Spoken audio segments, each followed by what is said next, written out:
السلام عليكم ورحمة الله وبركاته. قصة حياة فارس المنابر الشيخ كشك. ولماذا قالوا عنه أنه من عشاق محمد عبد الوهاب وأم كلثوم؟ يعد الشيخ عبد الحميد كشك أحد أشهر دعاة وخطباء القرن العشرين في مصر والعالم العربي والإسلامي، إذ لقب بفارس المنابر ومحامي الحركة الإسلامية، وعرف بدفاعه الدائم عن حوائج البسطاء. ترك وراءه رصيداً غنياً بالعلم والمعرفة، يقدر بأكثر من 2000 خطبة مسجلة، وما يزيد عن 100 كتاب في مواضيع التربية والدعوة، إضافة إلى كتاب من 10 مجلدات بعنوان في رحاب التفسير. ولد الشيخ الداعية والخطيب عبد الحميد كشك في 10 مارس عام 1933 في بلدة شبرخيت، أحد مراكز محافظة البحيرة، وكان سليماً معافى إلى أن أصيب برمد صديدي في عينيه، مما أفقده نور إحدى عينيه، وهو لا يزال في عمر 13، وفي عمر 17 فقد نور عينه الأخرى. ونشأ عبد الحميد كشك في عائلة ذات مستوى معيشي متواضع، حيث كان والده تاجراً صغيراً في بلدته، وعلى الرغم من كل ذلك استطاع أن يتغلب على إعاقته ويميز نفسه بين أفضل خطباء العالم على مر العصور. كثيراً ما كان يقول عن نفسه، مستشهداً بقول أحد الصحابة عبد الله بن عباس: أن يأخذ الله من عين نورهما ففي فؤادي وعقلي عنهما نور، مشيراً بإيمانه العظيم إلى أن الله أذهب بصره وأبدل هذا النور بنور القرآن الذي أضاء قلبه. تلقى الشيخ كشك تعليمه الابتدائي في المعهد الأزهري بالإسكندرية، والتحق بإحدى جمعيات تحفيظ القرآن الكريم وهو صغير، فأتم حفظ القرآن الكريم قبل أن يبلغ 10 من عمره، ثم واصل تعليمه بالمعهد الديني بالإسكندرية، ومنه إلى المدرسة الثانوية الأزهرية، إلى أن تخرج في القسم الثانوي بنيله المركز الأول على المستوى الوطني بالرغم من كونه كفيف البصر. والتحق الشيخ كشك بكلية أصول الدين بجامعة الأزهر، وتمكن من الحصول على أعلى تقدير طوال فترة دراسته بالكلية، لدرجة أنه بناء على طلب أساتذته كان يقوم بشرح بعض المواد الدراسية لزملائه في الفصل، ونال الشهادة العالمية في عام 1961، ثم تخرج في كلية أصول الدين من الأوائل عام 1964. وبعد تخرجه من الأزهر عين الشيخ كشك معيداً بكلية أصول الدين بجامعة الأزهر بالقاهرة، لكنه سرعان ما استقال من الوظيفة لرغبته الملحة في ارتقاء المنابر التي واظب عليها منذ سن 12 من عمره. ومثل الشيخ كشك الأزهر في عيد العلم عام 1961، ثم عمل إماماً وخطيباً بعدة مساجد في القاهرة، إلى أن صدر قرار تعيينه إماماً بمسجد عين الحياة بمنطقة حدائق القبة بنفس المدينة. تميز الشيخ كشك بأسلوبه الملفت في الوعظ الذي يخاطب العقل، فبلاغته وقوة صوته وجمال أسلوبه وصدق كلماته فتحت قلوب المتتبعين. وللشيخ كشك عدة مؤلفات، منها فتاوى وما يزيد عن 100 كتاب وكتيب تتناول قضايا التربية والدعوة، وآلاف الأشرطة الصوتية المسجلة، وله بشكل خاص كتاب من 10 مجلدات بعنوان في رحاب التفسير يفسر فيه القرآن الكريم كاملاً، إضافة إلى خطب استمرت لمدة 40 عاماً. البلاء مناجاة الله. بهذه الكلمات ودع الشيخ عبد الحميد كشك والده الذي كان يدعو الله قبل وفاته بأن يعيد البصر لابنه الذي قضى حياته مؤمناً بنعمة الابتلاء، ذاكراً غايات نزوله على المؤمن لما فيها من خيرات ورحمات ورفع للدرجات وزيادة للحسنات. وفي ذلك يقول الشيخ كشك: يوم نام أبي على فراش الموت كنت بجانبه وكان يقول وهو يبكي: كنت أود أن أتركك وأنت بصير العينين، فكنت أقول له: يا أبتاه، لعل الله يغفر لك بسبب صبرك على بلائي، فالبلاء مناجاة لله. خاض الشيخ كشك العديد من المعارك ضد أهل السياسة داخل مصر وخارجها، ووجه سهام نقده لرؤساء مصر وزعماء عرب، رغم أن عبد الناصر كرمه في عيد العلم عام 1961، إلا أن الشيخ كشك انتقد سياسته وإعدام سيد قطب قائلاً: يشنقون الرقاب التي قالت لا إله إلا الله، وعبد الوهاب يغني له تسلم يا غالي. وفي مذكراته قال أن المشير عبد الحكيم عامر أرسل مندوباً له ليبلغه أنه يدرك مقدار شعبيته، ويقول له: اخطب الجمعة عن إباحة دم سيد قطب، وأن دمه مباح ودمه حلال، لكنه رفض، ما أدى إلى اعتقاله بعدها بأيام، واستمرت تجربته مع السجن 2.5 عام. علق الشيخ كشك على وفاة الرئيس جمال عبد الناصر قائلا: يوم وفاة جمال عبد الناصر يوم لا ينسى. كان يعتقد أن ملك الموت لا يجرؤ أن يقتحم الأسوار المنيعة ويدخل على عبد الناصر.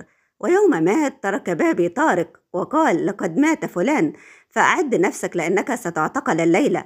وقلت: سبحان الله، أشقى به حيا وميتا. وأعددت نفسي وملابسي، وكلما ترك الباب خرجت بنفسي لأفتح له. إنه رعب حتى بعد الممات، لكنه مات، فسبحان الحي الذي لا يموت. عقب توقيع اتفاقية كامب ديفيد عام 1978 قال الشيخ كشك: الحكومة خائنة للإسلام والسادات في ضلال مبين. فهاجموا الرئيس السادات بنفسه في خطاب 5 سبتمبر عام 1981 الشهير. ولم يسلم كشك من حملة الاعتقالات عام 1981 التي شنها السادات فيما يعرف بقرارات سبتمبر.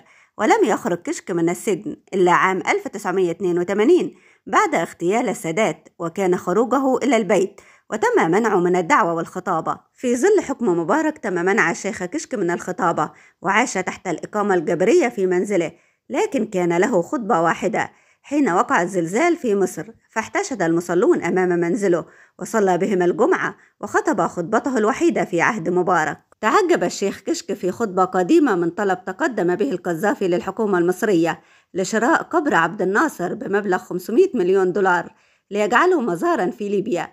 فقال الشيخ في خطبته: بدلا من أن تنفق الملايين على شراء قبر جمال عبد الناصر، اجعل من قبرك أنت مزارا، لكنني أستبعد أن تجد قبرا يضمك، لأن التراب سيلفظك. وانتشر هذا الفيديو الذي توقع فيه الشيخ كشك مصير القذافي على نطاق واسع. ومن أبرز ما قاله الشيخ كشك عن أغاني أم كلثوم ما يتعلق بأغنية خدني لحنانك خدني، فقال: امرأة في 70 من عمرها تقول خدني لحنانك خدني، وتساءل كيف لها أن تذهب مع حبيبها بعيد بعيد وحدينا، والشرع يحرم اختلاء الرجل بالمرأة من غير محرم، وإلا كان الشيطان ثالثهما. وتناول كشك أيضا في إحدى خطبه كلب أم كلثوم الذي عض أحدهم، وذهب ذلك الشخص ليشكوها، فقيل له أن أم كلثوم ثروة قومية لا يجب شكواها. وانتقد الشيخ كشك المطرب عبد الحليم حافظ بشدة، ووصفه بأنه المسؤول الأول عن إفساد شباب مصر، وسخر من أغنياته. ولعل أشهر ما قاله عنه هو أن عبد الحليم حافظ لديه معجزتين: الأولى أنه أمسك الهواء بيديه، يقصد مقطعا في أغنية زي الهوى. ومعجزته الثانية أنه يتنفس تحت الماء، وكان يشير إلى قصيدة رسالة من تحت الماء. الموسيقار محمد عبد الوهاب لم يسلم من هجومه حين أطلق أغنية من غير ليه، ووصل به الأمر إلى حد تكفيره، فأصدر فتوى مع الشيخ صلاح أبو إسماعيل لتكفيره واعتباره خارجا عن الملة. وقال الشيخ كشك: هل من الإسلام أن يتساءل عبد الوهاب مندهشا أو معترضا: جايين الدنيا ما نعرف ليه؟ ألا يعلم الجميع لماذا جئنا إلى الدنيا وإننا إلى الله ذاهبون؟ إلا أن القضاء أنصفه وبرأ عبد الوهاب من تهمة الإلحاد نزولا عند شهادة الشيخ المشد رئيس لجنة الفتوى بالأزهر آنذاك. ويروي الكاتب الصحفي سعيد الشحات مدير تحرير جريدة اليوم السابع في مقال نشره بعنوان الشيخ كشك عدو الغناء: كان يعشق صوت عبد الوهاب وأم كلثوم، أن الشاعر أحمد شفيق كامل كانت تربطه علاقة صداقة بالشيخ عبد الحميد كشك، وأن الشيخ عبد الحميد كشك كان يعشق الغناء قائلا على لسان الشاعر أحمد شفيق كامل: كان الشيخ كشك يحب الغناء، لكن ليس أي غناء، كان سميعا للأغاني بدرجة تفوق الامتياز، وكان عنده تذوق عالي للنغمة الموسيقية الجميلة. هو كان ما شاء الله عليه في التذوق، وخطبه كلها متركبة منه بتذوق، وكان يحب صوت محمد عبد الوهاب بل يعشقه. وحب عبد الوهاب بالتحديد كان من الحاجات اللي قربتنا من بعض، فأنا أرى أن صوت عبد الوهاب هو أجمل صوت بشري في الغناء. والشيخ كشك كان يعشق كل أغانيه القديمة مثل يا جارة الوادي، وفي الليل لما خلي، وجبل التوبات، ولك يوم يا ظالم، والنهر الخالد، وأغاني أخرى. ولما عرف أنني من الهواه الكبار في جمع التسجيلات الغنائية النادرة القديمة، كان يسألني بين الوقت والآخر: إيه أخبار أغاني عبد الوهاب القديمة عندك؟ وغالبا تأتي إجابتي عليه بهدية، والهدية عبارة عن شريط كاسيت عليه بعض هذه الأغاني، فيطير فرحا بها. ويروي الكاتب الصحفي سعيد الشحات شهادة أخرى تؤكد أن الشيخ عبد الحميد كشك كان سميعا للغناء، قالها الفنان والموسيقار الكبير عمار الشريعي في حوار له مع الزميل أيمن الحكيم، ونشرته جريدة القاهرة منذ سنوات. كما رواه الشريعي بعد ذلك في حوار له مع جريدة الشروق قائلا: في الحوارين نعرف أن الشيخ كشك كان من مستمعي برنامج غواص في بحر النغم، وهو البرنامج الشهير الذي يقدمه عمار الشريعي في الإذاعة. يقول عمار في جريدة الشروق: اتصل بي أحد الأصدقاء يبلغني أن الشيخ كشك يريد التحدث إلي، وكان ذلك قبل وفاته ب6 شهور تقريبا. رحبت وتم الاتصال الذي قال فيه إنه من مستمعي برنامج غواص في بحر النغم. ويضيف الشريعي: قلت للشيخ كشك: أنت تهاجم المطربين خصوصا أم كلثوم. فرد: شتمت من أحب لأنها قالت ما لم أحبه. وأضاف كشك للشريعي: لم أتصور أن الصوت الذي غنى عزائم السنباطي ونهج البردة وإلى عرفات تقول هات إيديك ترتاح للمستهم إيديا.